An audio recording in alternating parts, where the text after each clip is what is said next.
Eu vou começar esse vídeo com a pergunta que todo mundo faz. Leandro, por que quando eu era novo, mais novo, eu comia e não engordava? Eu era magro e ruim? Na realidade não era magro de ruim não, Renato. O que a gente tem que entender é a tal da reposição hormonal. A gente tem que falar da tal de reposição hormonal, tanto para homem quanto para mulher. As pessoas têm, nós fomos cadenciados a pensar que reposição hormonal é feito só para mulher. E não é. No seu caso, por exemplo, até os 25 anos, algo perto disso, você podia comer que não engordava. Muito, comia muito. Porque você tinha seus níveis de GH, que é o hormônio do crescimento, que ele não é só para crescimento, é importante saber disso, que não é só para crescimento, ele vai decaindo a partir dos 25 anos. E aí seu metabolismo vai ficando mais lento. Aí você começa a perder massa muscular, ganhar gordura, engordar, ganhar peso, e isso é ruim. Então tem que tomar muito cuidado e avaliar a necessidade dessas reposições. Tomar mais cuidado com a sua alimentação, por exemplo, após os 25 anos. Aos 30 anos, por exemplo, a gente já tem outra carência de hormônio que começa a decair também, que é a melatonina, hormônio do sono. Aí já piora. Você pode, por exemplo, você lembra que até os 17, 18 anos ali, você deitava e tinha o sono da Qualquer morte, canto né? que eu deitava, no sofá. Qualquer canto já era suficiente para dormir.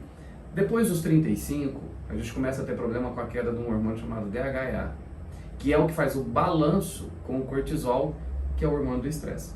Aí fica estressado. Então pode perceber que depois dos 35 anos, a nossa paciência é menor. Tá curtinho, né? Tá curtinha, mas é tudo hormonal, é tudo hormonal.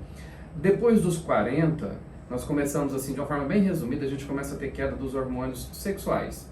Progesterona, estradiol e a testosterona. Os E principais. muita gente tem vergonha de falar sobre isso. Tem vergonha de falar. As meninas, por exemplo, que começam a decair muito a testosterona a partir dos 30 anos, a partir dos 40 anos, tem problema com a libido.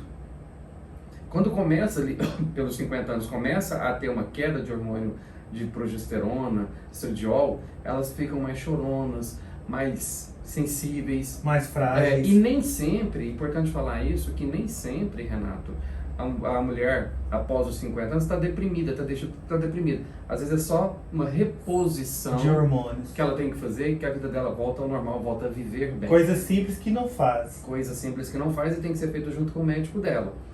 Aos 50 anos, por exemplo, os homens têm uma queda mais acentuada de testosterona. E aí nós temos que avaliar se essa testosterona é necessário fazer reposição ou não. Outra coisa que sempre se pergunta muito é se fazer reposição hormonal dá câncer. Isso é mito, isso é mito. Existem os casos em que tem que ser analisado. Por exemplo, a testosterona é um hormônio não proliferativo, ou seja, ela não desencadeia, em muitos momentos até protege. Ao contrário, por exemplo, do estradiol, que é um hormônio proliferativo.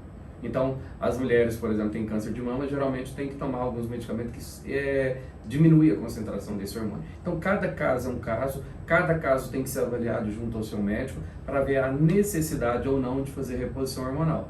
Mas as fases da vida da gente, aos 25, aos 30, 35, 40, nós vamos tendo essa diminuição da quantidade de hormônio circulante. E aí é a hora que a gente fala, existe a necessidade de fazer reposição hormonal ou não?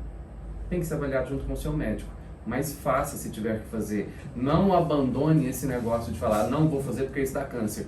Muita coisa é mito. Ou preconceito também. Ou preconceito também. E isso foi assim há muitos anos atrás. A ciência vem evoluindo muito para ver quais são as dosagens certas, quais não são, para poder avaliar a necessidade ou não de fazer reposição. Cada vez que passa, estamos podendo acreditar mais, confiar mais no médico.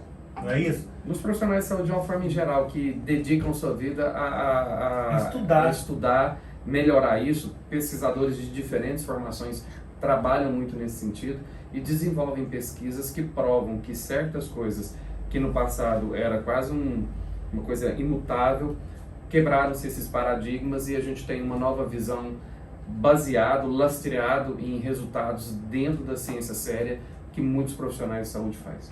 O que eu aprendi com essa mini aula do Leandro é que podemos viver com a mesma energia depois dos 30, 40, 50, a mesma energia de quando tinha 18.